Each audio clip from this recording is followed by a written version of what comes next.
Bismillahirrahmanirrahim. Assalamualaikum warahmatullahi wabarakatuh. Kembali lagi di 105 FM nyaman dan bersahaja dalam jangkauan. Kembali lagi Tata menyapa ruang dengar Anda di pagi hari ini ya dalam edisi program sesi obrolan seputar Sakopah Islam. Dan alhamdulillahnya narasumber kita sudah hadir di sini ya. Mungkin rekan tahu kita sapa dulu terlebih dahulu. Assalamualaikum Ustazah. Oke, Ustazah gimana kabarnya nih Ustazah? Alhamdulillah baik. Tata ya namanya. Tata. Oke. Apa kabar? Baik, alhamdulillah Ustazah. Oke, Ustazah, ini tema kita di pagi menjelang siang ini apa nih Ustazah? Kita akan bahas terkait border peace. Jadi ada agenda BOP yang sekarang ini lagi viral ya, yang digagas oleh Amerika berkaitan juga dengan yang menjadi objek dari BOP ini adalah Palestina gitu. Jadi kalau akan kita bahas nanti. Oke, jadi rekan tahu tema kita di pagi hari ini. Mungkin untuk Ustazah langsung saja menyampaikan tausiah. Oke, saja. Tata. Yang pertama kali dulu. Iya. Bismillahirrahmanirrahim. Assalamualaikum warahmatullahi wabarakatuh. Alhamdulillah rabbil alamin wa wassalatu wassalamu ala asyrofil anbiya'i wal mursalin wa ala alihi washabbihi ajma'in. Allahumma shalli ala Muhammad wa ala ali Muhammad. Hari ini kita akan bahas terkait border peace. Jadi ada agenda BOP, tapi kita kasih koma dan tanda tanya. Bahaya kah untuk Palestina? Ya. Karena kalau dari kemasannya kan peace ya perdamaian. Itu kemasannya sangat menarik gitu ya, menenangkan hati. Iklan mungkin udah jerawatnya udah hilangan gitu ya. Karena dia bicara tentang tidak akan ada lagi pertumpahan darah kan gitu. Namun kita harus mulai dengan kalimat ini. Umat Islam kembali dikejutkan oleh manuver politik global Amerika atas Palestina. Jadi banyak sih manuver politik yang sudah dilakukan oleh Amerika gitu ya, selaku partner terbaik dari Israel ya kan? Yang sejak ini kita sama-sama melihat dengan mata telanjang bahwa Israel itu adalah penjajah real, pencaplok tanah orang gitu ya, lalu kemudian tampil ke dunia seolah-olah sebagai korban gitu ya, yang dia menginginkan adanya hak untuk menempati tanah orang lain. Dan yang menjadi pendukung utama dia siapa? Amerika. Ini nggak bisa kita pungkiri gitu. Jadi kalaupun ada orang yang berusaha untuk mengatakan Israel nggak begitu, seluruh mata dunia itu yang masih punya akal melihat kebenarannya bahwa dia adalah negara, bukan negara juga ya, bangsa penjajah. Bangsa penjajah. Nah, jadi kita mulai dengan kalimat tadi. Umat Islam saat ini kita dikejutkan kembali dengan sebuah manuver politik global yang dibuat oleh Amerika atas Palestina. Jadi muncul sebuah gagasan namanya border peace gitu ya, jadi BOP atau Dewan Perdamaian.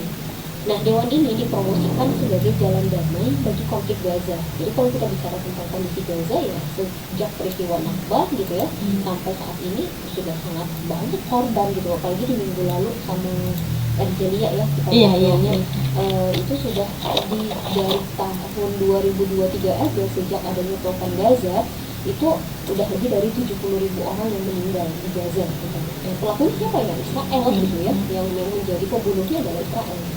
Nah, maka kita lihat dengan kondisi ini, BOP tadi atau Dewan Keamanan atau Border Peace itu diinisiasi dan dipimpin oleh gelombang penjajah. Jadi nggak bisa kita gimana ya, mau diperhalus juga nggak bisa gitu ya. Nah, yang siapa? Amerika Serikat dan di bawah kepemimpinan dari Donald Trump. Nama dan kemasannya terdengar indah, peace gitu ya, perdamaian. Akan tetapi sejarah mengajari kita bahwa istilah perdamaian itu tidak selalu menghadirkan keadilan. Banyak penjajahan justru dibungkus dengan istilah perdamaian, stabilisasi, gitu, atau kemudian rekonstruksi. Dan inilah yang sesungguhnya terjadi di Palestina saat ini. Sayangnya, negeri kita dikabarkan masuk sebagai anggota BOP. Nah, ini berarti kan Indonesia ikut menjamin proyek penjajahan gaya baru yang dilakukan di Palestina. Lalu kemudian kita bicara tentang netralisasi ini, netralitas semu dan diplomasi tanpa prinsip ini hanya akan menambah penderitaan warga Palestina. Dan Indonesia berisiko menjadi stempel ilegitimasi bagi skema yang merugikan umat Islam sendiri. Kan kalau kita lihat sudah muncul ya pernyataan warga asing juga terhadap Indonesia bahwa kita itu mendukung penjajahan kan gitu ya, mendukung terorisme gitu yang dilakukan oleh Israel gitu. Nah, jadi kita masuk di dalamnya itu berarti kan seolah-olah mendukung. Iya gitu sih. ya. Nah, kita coba bahas apa bahaya nih BOP gitu. Jadi ada 5 bahaya dari Board of Peace yang digagas oleh Amerika Serikat. Padahal ya kalau kita lihat Amerika Serikat itu kan punya rekam jejak panjang sebagai penjajah besar. Kenapa saya bilang seperti itu? Karena Amerika melakukan sejumlah invasi, gitu ya, kudeta dan penghancuran negeri-negeri Muslim. Contohnya apa? Afghanistan, kemudian Irak, Libya, Suriah, Sudan yang sampai sekarang juga belum selesai ya, dan banyak negeri Muslim lain yang menjadi korbannya. Tujuan resmi dari BOP diklaim untuk mengelola transisi Gaza pasca konflik yang besar-besaran sampai mutlak perombakan Gaza, kemudian katanya nanti menjaga stabilitas dan kemudian mencegah kekerasan itu berulang. Nah, persoalannya kita lihat sampai kemarin warga Gaza masih ditembakin, masih dibom oleh si penjajah yang ada di sana gitu. Kalau memang pengen perdamaian ya usir penjajahnya gitu kan, usir pencurinya gitu. Itu langkah yang sebenarnya harus dilakukan. Ibaratnya dalam sebuah rumah, si pemilik rumah itu dipukulin gitu ya oleh sekelompok perampok gitu. Kemudian kita bilang enggak, udah biar jangan bentrok lagi nih, bagi dua ya rumahnya. Separuh sama yang punya rumah, separuhnya lagi sama si perampok. Nah itu berarti namanya mendukung perampokan gitu kan ya. Atau kemudian membiarkan si perampok tetap ada di dalam, kemudian si pemilik rumah kalau dia udah dipukulin sama perampok, kita yang ada di luar tuh gini, udah kamu lapar kita kasih makan, nah kamu terluka kita kasih obat-obatan. Tapi si perampoknya nggak mau, kita mengusirnya dari dalam. Terus kita berada di posisi yang biarlah mereka gimana ya caranya biar aman, biar jangan berantem. Permasalahan utamanya kan karena negara Palestinanya dicaplok, dia masih tuh para perampok tadi kan gitu. Jadi solusinya usir perampoknya gitu. Orang yang kalau kita punya akal yang logis kayaknya hanya itu solusinya gitu ya. Nah, jadi dengan adanya Board of Peace pun sekarang ini katanya lagi buka Board of Peace, kemudian juga sejak beberapa bulan yang lalu di akhir November, di akhir 2025 kan sedang terjadi gencatan senjata. Namun dalam gencatan senjata itu ya tetap aja kalau Israel dengan bangsa yang tidak akan pernah menepati janji kan gitu, dia sudah tetap melakukan pengeboman kepada Palestina gitu. Jadi apa ya, benarkah sih ini akan jadi solusi gitu ya? Nah, maka struktur dan kewenangannya dari Board of Peace ini justru mengarah pada pengambil alihan kendali Gaza oleh pihak asing. Justru kita melihatnya ke sana. Dan inilah ironi terbesar bagi dunia Islam. Kaum penjajah tampil sebagai juru damai bagi umat Islam gitu ya. Padahal Allah telah berfirman dalam Quran surah An-Nisa ayat 141, A'udzubillahi minasyaitonir rajim, "Walan yaj'alallahu lil-kafirina 'alal mu'minina sabila." Jadi Allah sekali-kali tidak akan pernah memberi jalan bagi orang kafir untuk menguasai kaum muslimin, orang-orang mukmin. Nah, maka kita lihat BOP ya, Board of Peace ini sejak awal dikendalikan oleh negara-negara penjajah. Amerika dan sekutunya menjadi aktor utama gitu. Terus negara-negara muslim hanya dianggap ya, atau kemudian dijadikan pelengkap legitimasi. Legitimasinya gimana? Ketika mereka melakukan sesuatu, kemudian negeri muslim ada di dalamnya, maka berarti kan tindakan mereka itu dibenarkan juga oleh negeri-negeri muslim. Nah, berarti makin kuat tuh kebijakan apapun yang mereka lakukan terhadap Palestina gitu. Nah, ini bukan pola baru. Kenapa? Karena dalam sejarah kolonialisme, penjajah selalu membentuk dewan. Dia kasih mandat, dia kasih otoritas internasional. Semuanya tujuannya sama. Untuk apa? Mengamankan kepentingan dari penjajah.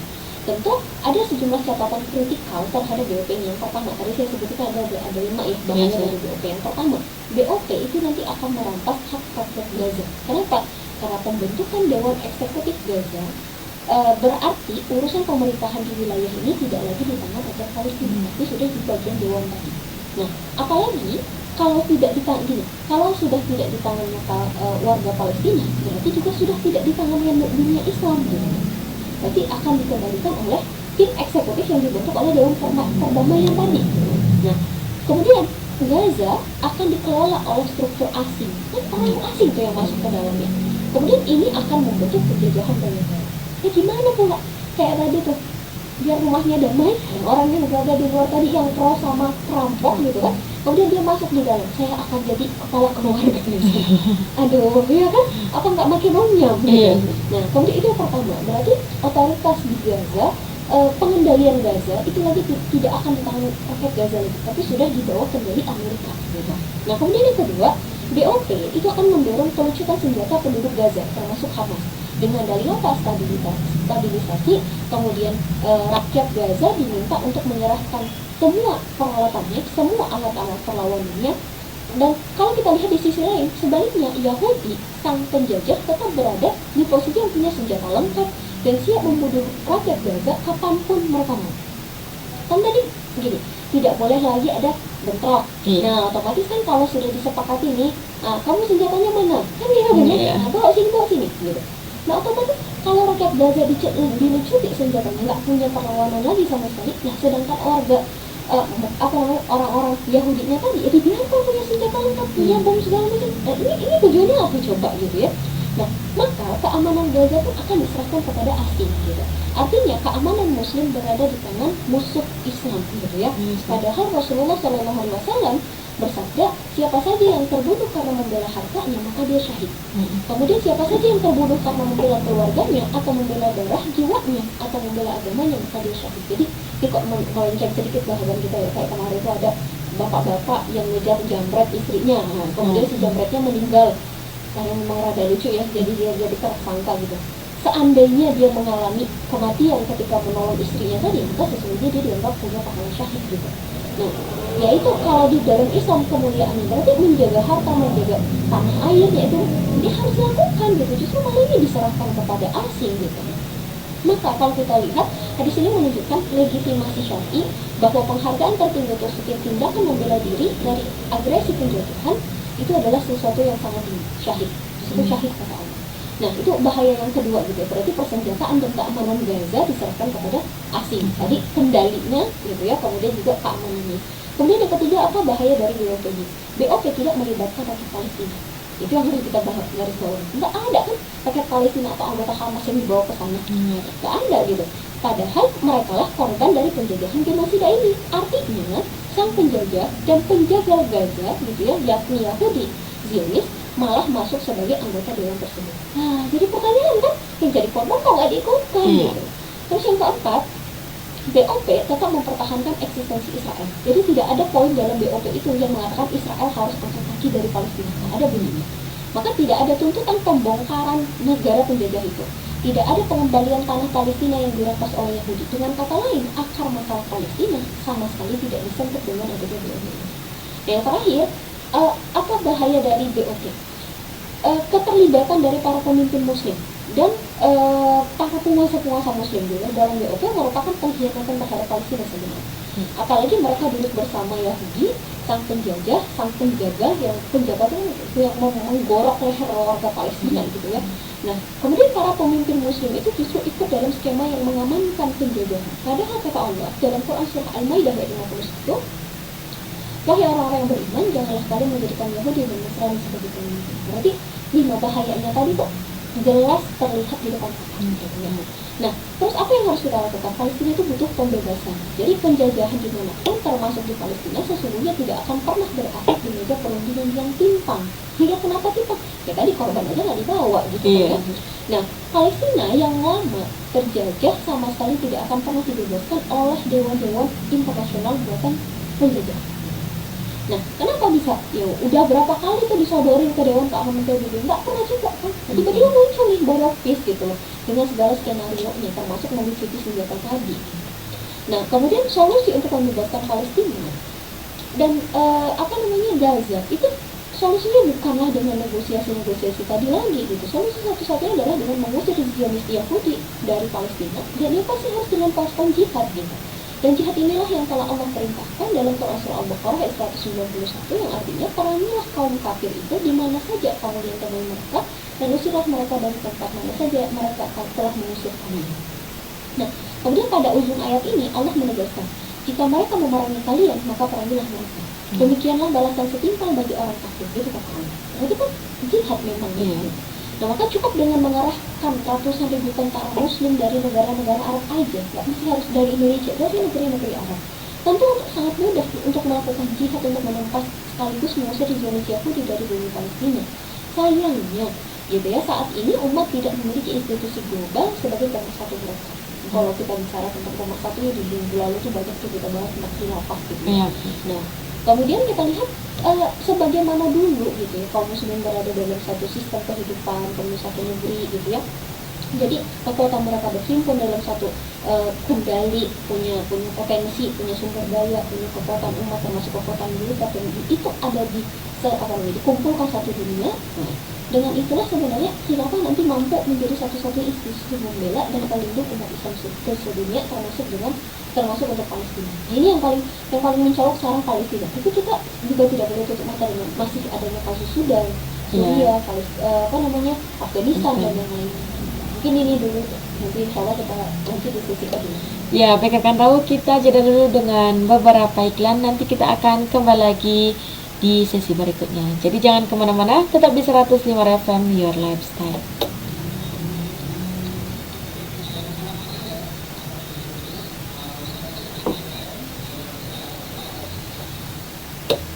Kembali lagi di 105 FM, nyaman dan bersahaja dalam jangkauan. Kembali lagi tetap bersama Ustazah di pagi menjelang siang ini.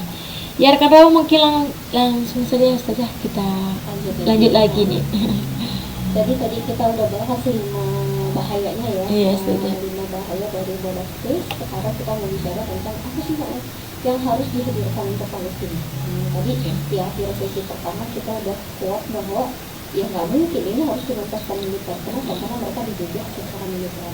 Tapi apple-nya adalah Palestina ini, insya Allah memang, bahkan kalau kita lihat di salah satu hadis kan di akhir zaman ketika kalian ingin melihat keimanan, maka lihatlah Syam. Memang wilayah Syam ini luar biasa. Ada Suriah, ada Palestina, gitu, kemudian ada yang dua inilah dari 4 wilayah Syam gitu, yang memang membuat kita malu gitu. Bahkan banyak orang yang mengatakan begini, andai kita berhadapan dengan Rasulullah, lantas kalimat apa yang akan kita bilang? Apakah kita akan sanggup mengatakan Rasulullah kami umat? Tapi kita diam dengan kondisi Palestina, kita diam dengan kondisi Suriah, kita diam dengan kondisi Sudan, Patani, kemudian wilayah Rohingya juga, kemudian wilayah Xinjiang dan banyak negeri-negeri Muslim yang mengatakan ya nggak terhitung gitu ya. Makin dikaji, makin kita merasa Allah layak nggak sih kita disebut sebagai umat Nabi Muhammad. Kenapa? Karena saat ini rasanya umat Islam jauh lebih individualis lagi, hanya mementingkan diri sendiri, dan ya udahlah, masalah Palestina memang udah ditakdirkan bagi mereka dan harus mereka jalani gitu. Apakah hanya sesederhana itu, ataukah memang ini ujian bagi umat Islam secara keseluruhan gitu ya, untuk menguji mereka agar mau kembali lagi kepada syariat Allah gitu. Nah, seharusnya ini membuka mata kita ya, membuka cakrawala kita, melihat kita melihat dengan gamblang bagaimana Barat sebenarnya tidak akan pernah mendukung Islam. Barat sama sekali tidak akan pernah menjadi pendukung, pembela dan pelindungnya kaum muslimin gitu. Justru ketika mereka melihat bibit-bibit kebangkitan Islam, maka bibit itu harus diredupkan dengan berbagai propaganda, kemudian juga penjajahan gitu ya. Maka Palestina termasuk wilayah yang sulit untuk mereka taklukkan gitu. Kalau mungkin kita bicara secara logika manusia, harusnya dengan semua bombardir yang dilakukan oleh Israel habis dong manusia di sana. Tapi kenapa Allah masih hadirkan gitu? Kenapa Allah masih adakan bahkan pendukung Palestina itu seluruh dunia lah, yang mendoakan mereka itu seluruh dunia lah gitu. Nah, maka kita juga melihat bahwa betapa jelasnya Amerika dan gerombolan itu adalah penjajah gitu. Jadi kalaupun istilahnya Dewan Keamanan inilah justru mereka yang tidak seperti Dewan Keamanan itu hadir. Bahkan dulu saya pernah baca sebuah buku itu di mana ada Amerika selalu ada penjajahan. Ya kan? Jadi selalu akan ada penjajahan. Ya, penjajahan fisik, ada penjajahan sumber daya alam gitu. Nah, jadi apple-nya adalah Palestina itu harusnya ditopang oleh satu kekuatan besar yang juga skalanya global. Kenapa? Karena Israel itu didukung oleh Amerika, itu kekuatan global. Harusnya berarti Palestina juga sama, didukung oleh sebuah kekuatan Muslim global gitu. Nah, jadi kita coba bicara tentang kebutuhan mendesak umat Islam sedunia. Kenapa dikatakan umat Islam seluruh dunia butuh sesuatu hal yang sifatnya mendesak? Karena kerusakan ini nggak hanya terjadi di Palestina. Ada negeri Muslim yang dijajah lewat fisik, ada negeri Muslim yang dijajah lewat pemikiran. Nah, ini juga jelas kita lihat gitu ya, dijajah lewat pemikiran, adanya sekularisme gitu ya, yang menyebabkan kaum muslimin beragama Islam sih, tapi syariat Islam justru malah dilemahkan.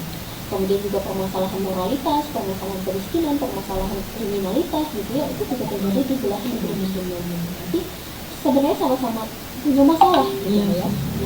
Jadi saya mau merucukkan karena umat Islam sedunia saat ini sangat membutuhkan khilafah Islam. Jadi kalau kita bicara tentang khilafah kan itu adalah sebuah negara yang itu menerapkan syariat Islam, syariat Islam. Jadi aturan bernegaranya atau kehidupan di sehari-hari pakai syariat Islam. Contoh sederhana, apakah non muslim boleh beragama sesuai dengan kepercayaan? Ya boleh, tapi di negeri tadi tidak boleh ada riba. Nah, dan satu lagi contoh yang misal, ketika negeri itu menerapkan syariat Islam, ketika ada pembunuhan, hukumnya balik bunuh, itu yang paling adil, gitu kan? Terus misal lagi, ketika kita bicara tentang syariat Islam, kalau Indonesia misalnya mengadopsi betul-betul syariat Islam, maka pengelolaan tambang, pengelolaan laut, pengelolaan hutan yang luas itu nggak akan diserahkan kepada asing. Nah, kayak contohnya kayak sekarang itu juga terjadi banyak kerusakan, banjir bandang di mana-mana gitu. Kalau dalam konsep Islam, haram hukumnya diberikan kepada asing gitu. Jadi ketika kita bicara tentang penerapan syariat Islam itu tidak memaksa non-muslim masuk Islam, tapi aturan kita bernegara, aturan kita bermasyarakat pakai syariat Islam. Berarti di dalam konten-konten sosial media, hilang tuh pornografi, hilang porno aksi gitu ya. Judul hilang nggak? Pasti. Kenapa? Karena dalam Islam judi itu haram. Apakah judinya online atau offline gitu. Jadi sebenarnya arahnya ke sana. Maka kenapa kita sebagai seorang muslim meyakini bahwa kalau nanti syariat Islam itu ditegakkan, nah sejahtera itu bukan hanya muslim, non muslim sejahtera. Bahkan mungkin jangankan non muslim, hewan-hewan kan sejahtera. Gitu. Alam semesta itu jadi sejahtera. Karena kembali kepada fitrahnya gitu. Dan sejarah mencatat itu, sejarah membuktikan itu selama 1300 tahun lamanya syariat Islam ditegakkan di muka bumi, kesejahteraan itu terjadi. Gitu ya. Dan memang memanusiakan manusia. Jadi bukan hanya muslim. Makanya Allah katakan dalam Al-Quran, Islam itu adalah rahmatan lil alamin. Rahmat bagi seluruh alam, bukan hanya rahmat bagi kaum muslimin. Itu yang harus kita yakini bersama. Jadi kenapa harus pakai syariat Islam? Kenapa ditawarkan? Karena syariat Islam itu cocok bukan hanya bagi muslim saja, tapi bagi non-muslim juga cocok. Nah, jadi ada satu hal yang memang sangat kita butuhkan, yakni khilafah ini. Sebabnya, sebagaimana sabda Rasulullah SAW, innamal imamu junnah, kata Rasulullah. Sesungguhnya imam itu atau khalifah itu adalah perisai. Perisai tapi ini kalau kayak berperang itu ya kata apa namanya? Orang kalau berperang itu kan ada tamengnya ya, dia ada pelindungnya gitu. Dia masyarakat itu punya pelindungnya. Sekarang kalau terjadi perceraian misalnya ada nggak pakai gitu? Gitu ya. Apa itu semuanya lah dia bukan pakai gitu? Enggak juga, cuma dalam misal perkara rumah tangga pun disolusikan. Nah, kemudian kita lihat apa yang disampaikan oleh Imam Nawawi rahimahullah. Dia menafsirkan hadis tadi, dia mengatakan begini, imam itu seperti pelindung, sebabnya ia menghalangi musuh untuk mengikuti kaum muslimin serta melindungi kemuliaan Islam. Faktanya berdasarkan sejarah, sepanjang sejarah Islam hanya pada era kekhilafah kemuliaan Islam serta darah dan kehormatan kaum muslimin benar-benar terjaga. Contohnya pada masa Khalifah Harun al-Rasyid. Jadi pada masa itu sang khalifah dikenal sebagai penguasa muslim yang sangat tegas. Jadi pada waktu itu ada Kaisar Romawi Timur, Bizantium gitu ya, Nikos pertama, dia mengirimkan surat yang bernada meremehkan dan menolak untuk membayar jizyah kepada kekhilafan. Jadi pada waktu itu Khalifah Harun al-Rasyid langsung membalas suratnya dengan bernada keras. Dan dia bilang dari Harun Amirul Mukminin, itu pemimpin kaum muslimin, kepada Nikos anjing Romawi. Jadi langsung ditegaskan. Kemudian kata Khalifah Harun al-Rasyid pada waktu itu, aku telah membaca suratmu. Jawabannya adalah apa yang akan segera kamu lihat, bukan apa yang akan kamu dengar. Jadi segera setelah itu sang Khalifah bersama pasukan yang menyerang dan mengalahkan Romawi. Ya. Akhirnya Romawi kembali tunduk kepada kekhilafan. Ini salah satu contohnya. Kemudian apalagi contoh heroik yang kedua yang ada di masa kekhilafan Islam? Contohnya adalah pada masa Khalifah Al-Mu'tasim billah. Jadi pada masanya pernah ada seorang mukminah, ada seorang muslimah gitu ya, ditawan dan dilecehkan oleh tentara Romawi di Amuria. Jadi Amuria ini berada di wilayah Turki bagian tengah. Dalam penderitaannya si perempuan tadi berteriak, dia panggil-panggil, wahai Khalifah gitu, Amirul Mukminin katanya. Hingga sampailah berita itu kepada Khalifah Al-Mu'tasim billah. Jadi Khalifah kaum muslimin itu banyak nih. Mulai dari masa Abu Bakar sampai kekhilafan yang terakhir di masa Turki Utsmani, tetapi pada tanggal 3 Maret 1924, dan itu dipimpin oleh seorang khalifah yang namanya Sultan Abdul Hamid II. Nah, jadi ketika sampailah berita tadi ya, si perempuan muslimah yang dilecehkan itu sampai beritanya kepada Khalifah Al-Mu'tasim billah, tanpa diplomasi, tanpa ada Dewan Keamanan Internasional gitu ya, apa yang dilakukan oleh Al-Mu'tasim billah pada waktu itu, beliau segera menyambut seorang muslim tersebut, kemudian mengatakan, aku penuhi panggilan ini. Lalu beliau segera mengerahkan pasukan besar dan menyerbu Amuria, gitu ya, yang pada waktu itu masih dipimpin oleh Romawi. Akhirnya wilayah yang dikuasai Romawi itu jatuh ke tangan kaum muslimin. Bayangkan hanya dengan satu orang perempuan yang meminta pertolongan, gitu ya. Saat itu 30.000 pasukan Romawi tewas dan 30.000 pasukan muslim ditawan oleh kaum muslimin hanya karena seorang perempuan muslim. Nah, kemudian kisah yang ketiga ini ada keteguhan Sultan Abdul Hamid II, gitu ya, penguasa khilafah Islam Utsmaniyah pada waktu itu. Saat itu ada Theodor Herzl, seorang Zionis Yahudi, pernah menawarkan harta dalam jumlah yang besar kepada kekhilafahan agar Yahudi diberi hak atas tanah Palestina. Jadi sebenarnya kan kalau Yahudi ini kan bangsa yang terbuang, di Eropa dia nggak diterima. Terus kaum muslimin ini karena bermurah hati, udah terimalah dia di Palestina, kan gitu ya. Dikasihlah mereka sedikit tanah biar bisa tinggal di Palestina. Jadi dia numpang loh sebenarnya. Itu penuh orang yang dikasih tumpangan tinggal di Palestina karena dia dibuang oleh bangsa teman-teman Islam itu, nggak diterima gitu. Nah, kemudian pada waktu itu datanglah pemimpin Indonesia bilang kepada Khalifah Sultan Abdul Hamid II pada waktu itu, kami bayar deh tanahnya dan kami dikasih tanah lagi. Tapi jawaban dari Khalifah pada waktu itu, aku tidak akan menyerahkan walau sejengkal tanah itu bukan milikku, dia adalah milik dari umat Islam. Itu kata Khalifah Sultan Abdul Hamid II. Nah, kemudian pada masa khilafah Utsmaniyah pula, Prancis pernah diancam oleh Sultan Abdul Hamid II agar segera menghentikan rencana pementasan drama berjudul Mahomet, gitu ya, karya Henry de Boulonnais di Prancis. Pasalnya drama tersebut menghina kemuliaan Rasulullah SAW. Jadi mereka buat drama di negara dia tapi menghina Rasul, gitu. Nah, jadi isi dari ancaman yang disampaikan oleh Khalifah tadi adalah jika penghinaan kepada Rasulullah itu tetap dilakukan, maka opsi jihad sangat terbuka. Maka pada waktu itu Prancis pun takut dan akhirnya Prancis membatalkan rencana pementasan drama tersebut juga. Bahkan pada masa era khilafah pula, penguasa muslim pernah dengan gagah menghadapi Amerika, gitu ya. Pada abad ke-18, Amerika pernah terpaksa membayar jizyah kepada khilafah Utsmaniyah agar kapal-kapal mereka bisa melintasi di Afrika Utara. Jadi kalau Afrika Utara kan dekat dengan ini ya, Aljazair, Tripoli, Tunisia, gitu ya. Dan Amerika sebenarnya mengakui hal tersebut secara resmi dalam perjanjian internasional, gitu. Maka kalau kita bicara tentang fakta yang ada, gitu ya, fakta-fakta sudah membuktikan bahwa khilafah itu bukan sekedar simbol.